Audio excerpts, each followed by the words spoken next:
I'm Jazzy. And I'm Tara. And this is Crash Course.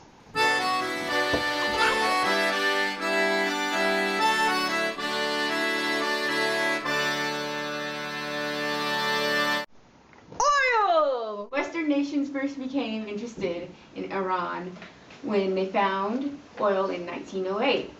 Here.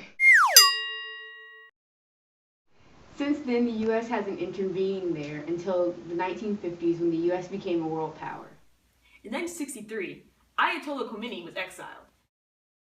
The Shah, who was in charge at the time, was supported by Western powers but disliked by many Iranians.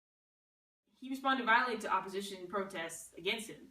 After 14 years, Khomeini came back and exiled the Shah. That was really the start of all the discord between Western powers and Iran. On November 4th, 1979, militant Islamic students stormed the U.S. Embassy in Tehran and took 90 people hostage.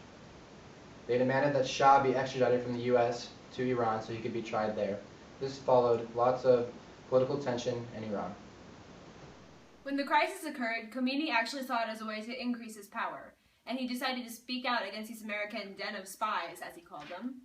Once that happened, the students agreed that they would not release the Americans until the American government put the Shah up for trial and returned the billions of dollars that they owed Iran for oil. And now for the mystery document. Dear Ayatollah Khomeini, in the name of the American people, I ask that you release unharmed all Americans presently detained in Iran and those held with them, and allow them to leave your country safely without delay. I ask you to recognize the compelling humanitarian reasons firmly based in international law for doing so. I would say Jimmy Carter, because he was president at the time.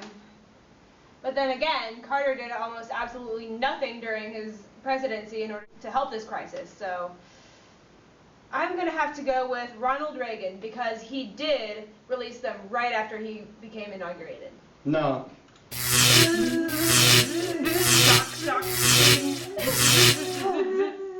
was it then? Jimmy Carter.